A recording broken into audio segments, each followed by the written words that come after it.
Hi and welcome to this week's show. A little bit of a different one for you though, because over the year we have seen loads of different trends emerging in the world of mountain bike tech. And let's face it, some of them have been kind of a natural progression of the tech evolution we've seen. Some of them have caught us by surprise and some of them have actually come back from the past. So with no further delay, let's jump into some of the best trends we've seen over the year of 2021.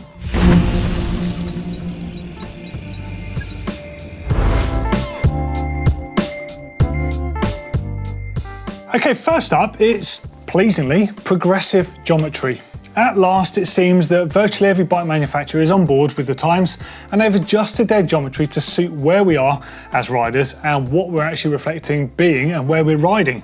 It's really important to say that this is such an important thing because it wasn't that long ago. We were riding bikes of like 70, 80, even 90mm stems on a trail bike with head angles of around 69 degrees and tiny little frames with little wheels. Meaning your weight's all up high, you're weight shifting front and rear the whole time, so nothing was quite tuned in for the rate at which mountain biking has actually progressed. Now, I'm not talking about super long front ends, I'm not talking about radical head angles on the bikes. What I'm talking about is proportional geometry to what the bike is being used for. So something in particular we're seeing is, yes, you will have slacker head angles, but not with a ridiculous amount. I think the slackest you're probably seeing on heavy duty trail bikes is around 64 degrees, which yes, it is definitely 2 to 3 degrees slacker than we were quite some time ago, but it's definitely more appropriate for the usage of those bikes. Let's not forget cross-country bikes are still around 67 degrees, which is fine for the usage of those bikes. Now, as bike sizing gets bigger, in the past, the rear end or the rear centre of bikes has never grown, but thankfully now a lot of bikes are offering proportional geometry. So two particular things that change in that are the seat angle will get steeper as the bikes get longer and the chainstays will get longer as the bike gets longer.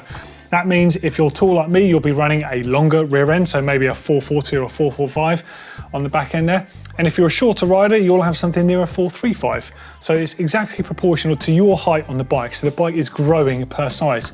That is what's really important with progressive geometry, not just getting it super long and raked out on the front.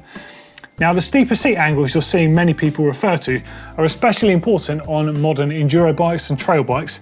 In fact, the longer travel the bike is, the more this comes into play because of the fact the bike's going to be wallowing around and you're actually going to be fighting that when you're climbing and, fire roads, things like that. So returning your position to being a neutral position on the bike is really beneficial.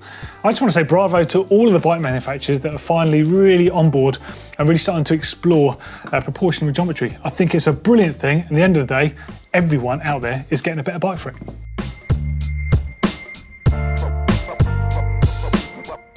Mullet bikes. Yeah, okay, so the mixed wheel bikes, the Pat Sharp haircut of the bike world. I mean, like the haircut, we've been here before, we've seen this many times. Cannondale did this in 1985, I think it was, with the SM400, which was a 26 and a 24-inch wheel on there. And then in 1987, I think Ibis brought out the Trials Comp, which had a 20-inch and a 24-inch. By 2004, Specialized decided it needed to bring it back again, so they gave us the big hit, which had a 26-inch front wheel and a 24-inch wheel on the rear, which seemed to make the bumps feel even worse. That bike looked amazing, but it was a bit of a pain in the ass to ride, literally. And then let's not forget the 2007 Trek 69er that just looked all sorts of wrong. It was a weird brown colour, it had the Maverick fork on the front, it had a 29-inch front wheel, which would roll over the bumps, and then it had a little 26 on the rear, would let you know the massive bump that you just rolled over. Yuck. But thankfully, in modern times, we're starting to get somewhere now, and this is actually a really good thing. So we've got the choice of 27.5-inch wheel bikes, 29-inch wheel bikes, and now the mixed wheel size, often referred to as the mullet size. Party out back, business up front, all that stuff. Now, the point of this really actually came from the downhill world. Like, some brands had explored this, but it was the downhill bikes that really sat up and took notice of this. So 29-inch wheels started coming into the downhill scene, and there was a notable speed difference you could get with these wheels. However, not all frame manufacturers could actually cater for the fact that you needed to get that big wheel up and out the way with, 8 inches of rear suspension travel. There's a lot of movement to have and a lot of frame design to accommodate that. And then let's not forget that not everyone is a tall rider or even a rider that is stationary on the bike. Some people move around a lot, and the bigger rear wheel causes a lot of problems on downhill bikes. So some riders and racers were turning to the 27.5-inch rear wheel, which offers all the rollover really they need, but the front wheel offers them a bit more stability in sort of the rowdier situations, and kind of taking tips in the motocross world really by having that smaller wheel on the rear and a bigger wheel on the front, starting to reach something that really worked, offering both speed, agility, all the traits that you really need when you're pushing a bike. And now we're seeing this moving across to the trail and enduro world. There's a whole bunch of bikes that are really benefiting from this, but they're not just fixing themselves on being a mullet style setup bike, they're offering you choices, and that is a great thing. So a few bikes coming at you on screen. So Canyon had the Spectral, which is available in 27.5-inch wheels and 29, and now they have the mullet spec one, which also has a coil shock on there. So you've got choices in the range, you're not being forced a certain way. They've just released the new Torque, which is the 170mm travel or 175mm travel bike. Again, 27.5, 29 and mullet options in there. Commencal have the Meta SX, taking everything they learned from the downhill bikes and the downhill team. I think it took them 3 years to finally commit to making a mullet sort of trail enduro style bike, but they've released this. And man, it's like a really, really nice bike. And being a Commencal, it's super cool. It's a really good spec, really good geometry, and a really cool bike as well. And you know it's going to ride well. What else? Transition Patrol mullet, brilliant looking bike. Santa Cruz Bronson, available in mixed wheels. I mean, some people are calling it MX or mixed wheels. And then you've got New Proof with a Mega and Giga. Again, available in 27.5 and 29-inch versions. They call them the 290s. And now you can spec them as an MX or a mixed wheel size, but you can also buy the rear end. So if you've got an existing 290 and you fancy a bit of mullet action, we've got these buy a new rear end for the bike. Yeah, a bit of a cost, but the options are there for you. It's no bad thing if you can get past the looks. I'm not sold myself.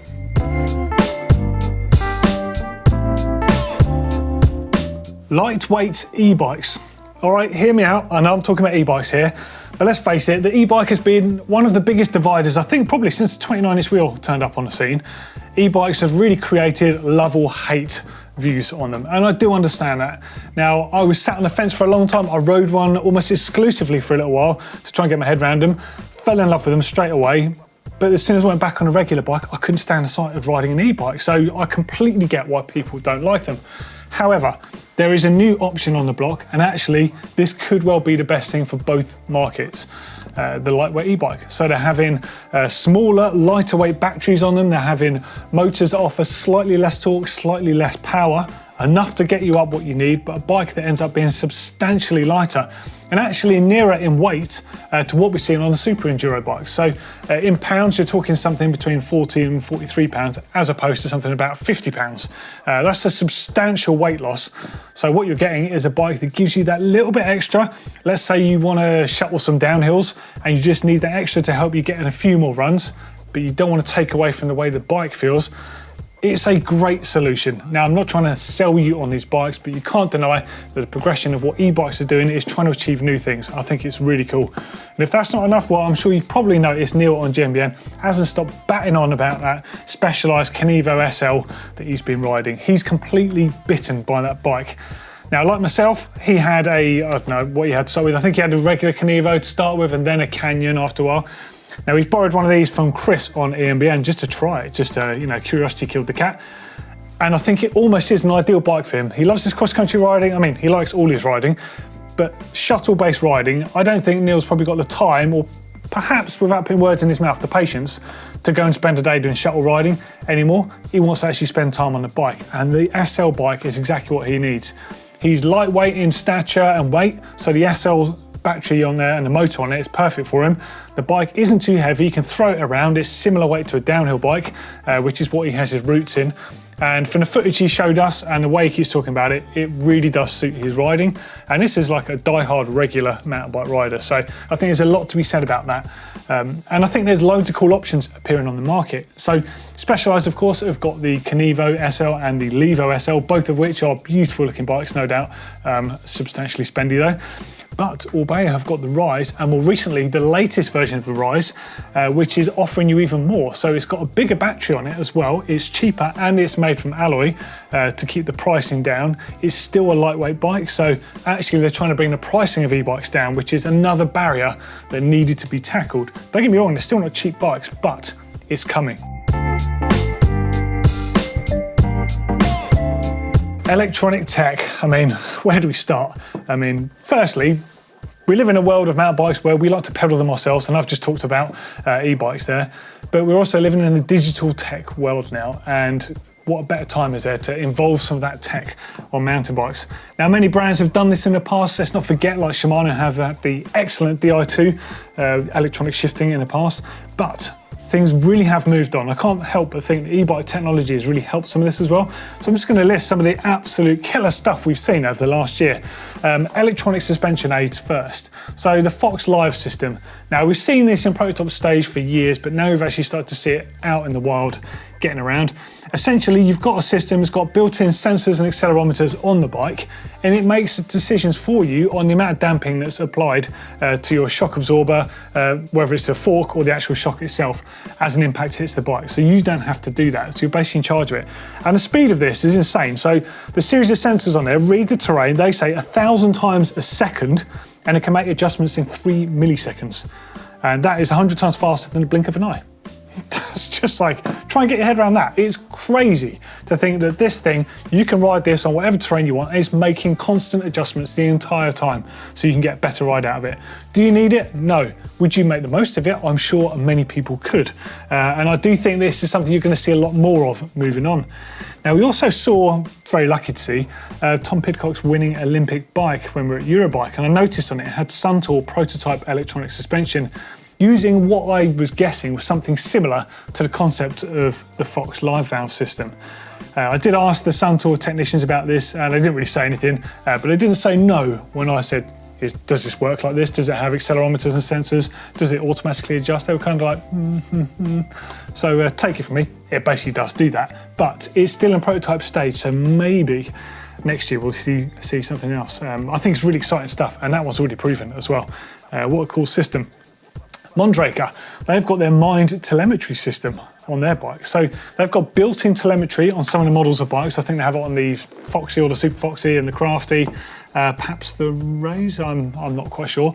Either way, they've got a built-in system, it's app-based, and as you're riding, it's learning the way that you're riding and the terrain that you're riding on, and it can make informed decisions on that, on the setup of the bike, on how you might want to change the setup appropriately to get more from it.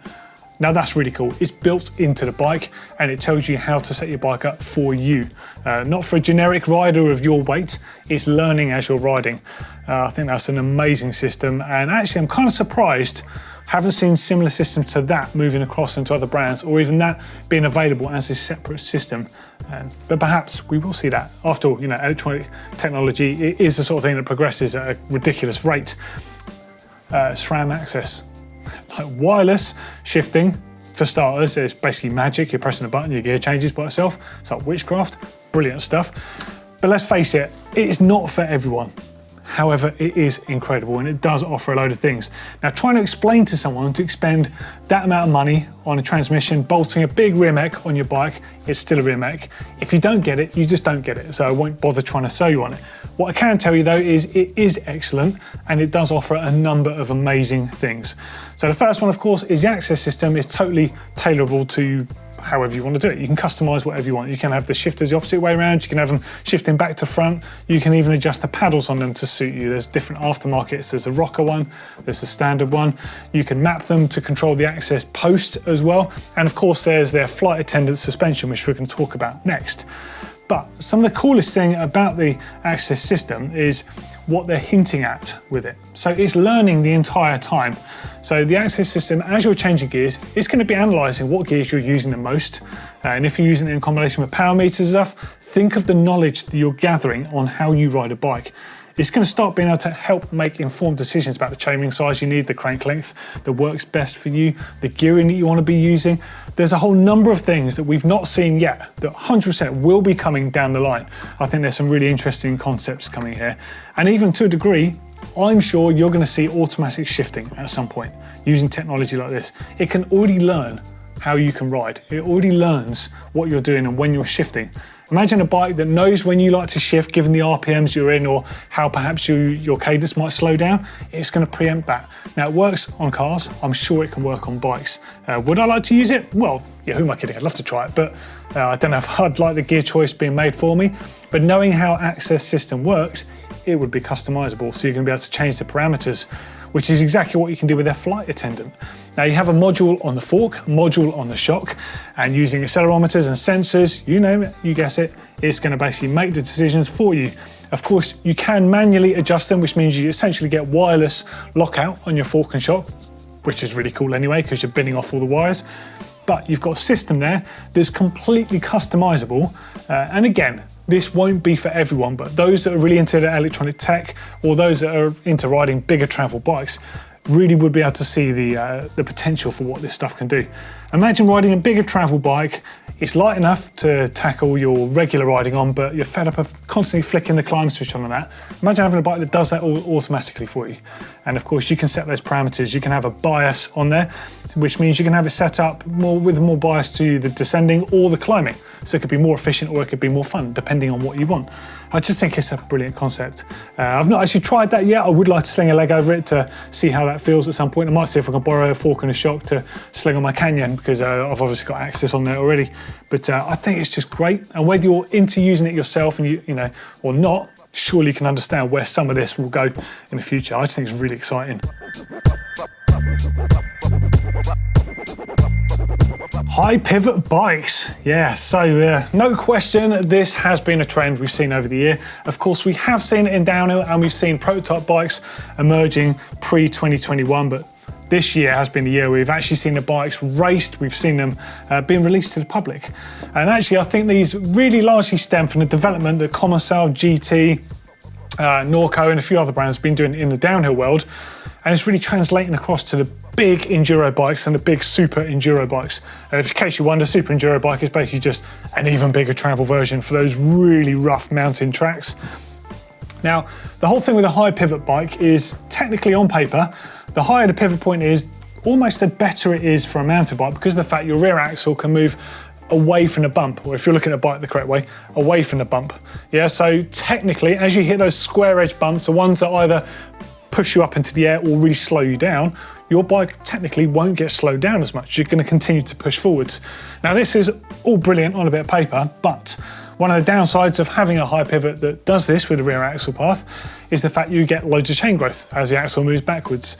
Now, to counter that, they have to run a chain over an idler wheel, which does increase a little bit of friction in the system. It does require a little bit more chain, a few more moving parts and stuff. However, for the right bikes on the right courses, there's no question that these bikes can be faster with the right racer in hand. And pretty much everyone that's tried one of these style bikes on a rougher course, they're noticeably faster in areas.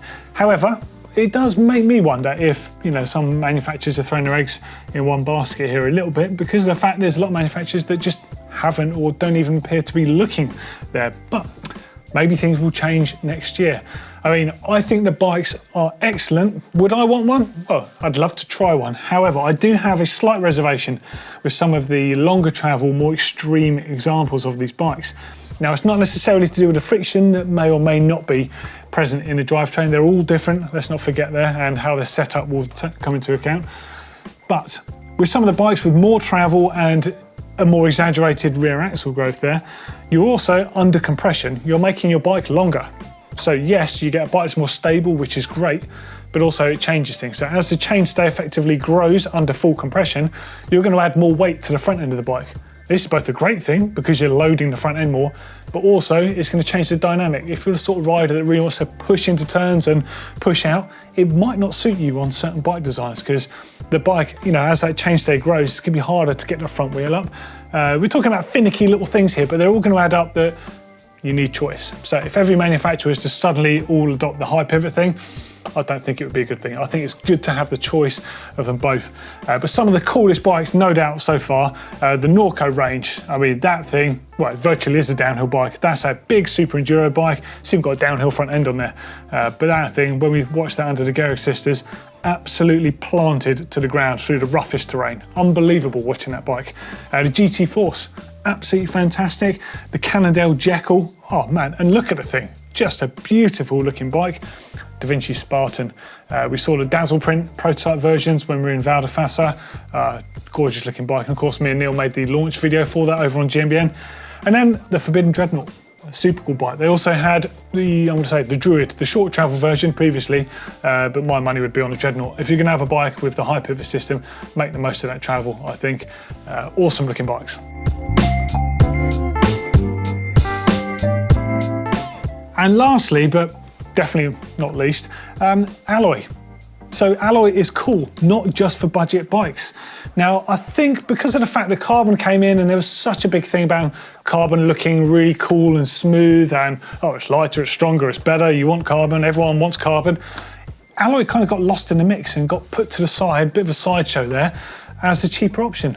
But it's not just a cheaper option. Alloy is a brilliant material to make bikes from, and it should never be discounted. So don't class it as a cheaper offering. It's just another option for you. And actually, you might find that alloy is a far better choice for you. I think most people probably would, to be fair. Now, in terms of wheels, there will definitely be some riders that get more out of carbon wheels and some that get more out of alloy wheels. Myself included here, right? So on a cross-country bike, I do prefer a carbon wheel, because I can get the wheel to a low enough weight for the way I want to ride my cross-country bike, yet it still be stiff enough. If I run a super lightweight alloy wheel, it's just never strong enough for me in the cross-country terms. Whereas on a trail bike, I've actually been running alloy wheels again, and I really like the flex that's in the wheels. I like the comfort that's in the wheels, and actually, I like how flipping strong they are as well. Now, carbon wheels are strong, but when they break, they tend to crack. It's no bad thing, everything breaks, okay? This is not a negative point, it's just an observation.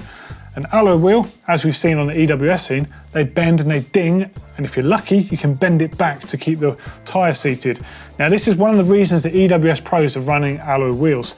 It's not necessarily because they prefer them. In fact, Jesse Melamed actually told us that he preferred riding carbon wheels, but the alloy wheel, for what it did on a race day, if he did fold it on a rock or something like that, it meant he could continue the race. Just meant as a tool in a race, it was the better choice. And that probably is the case for many of you as well. Now, I have to confess, I made a video recently using inner tubes on the bike. I've slagged them off for so long, I thought I'd better put them back in again just to try them, just to make sure. And I did a real good job of trying to destroy my wheels by getting flat tyres all day long. And I was using a set of spank rims, and there's a few dings in them, but I'm really quite shocked how little damage happened to them. The tyres actually, the rear tyre by the end of that, I couldn't even seat it tubeless because the tyre just had splits all the way around it just from the abuse. It sounded pretty nasty, but if that was with carbon, I most definitely would have wrecked a rear wheel. And that's nothing to do with the quality of the wheel, it just would have happened if you rode through rocks that badly with that sort of thing. But when it comes to bikes, there's a whole number of amazing alloy bikes out there. So hitting you right now, Specialized Stump Jumper Evo Alloy. Tell me that's a bad looking bike. That bike looks amazing. Amazing geometry on there, using the S system for all the sizing. I can't really point out a bad thing about that bike. Love them. YT, got the Capro, they've got the GFC, they offer them carbon, they offer them in alloy. Canyon do the same, the Canyon Spectra in alloy. It's a beautiful looking bike. Didn't look any different. And in fact, they actually made the alloy one slightly better in terms of they removed some features. Things like the chips and stuff on the frame, they're all used by a single Allen key. So they're trying to simplify things as well. It's a great feature. Privateer bikes, but even Mondraker at the top end, yeah, they've got their carbon downhill bike, but they've also got the Summum in alloy. And if you ask me, the alloy is the much nicer looking bike, and I reckon it's the better bike as well. But this is just some of the trends we've seen throughout the year. I'm sure I've missed some stuff, and I'm sure there's probably one or two things I've said that you might not agree with. But either way, I'd love to know from you. What do you reckon of the best and the best trends from 2021? Let us know in the comments underneath, and we'll see you in the next video. See you later.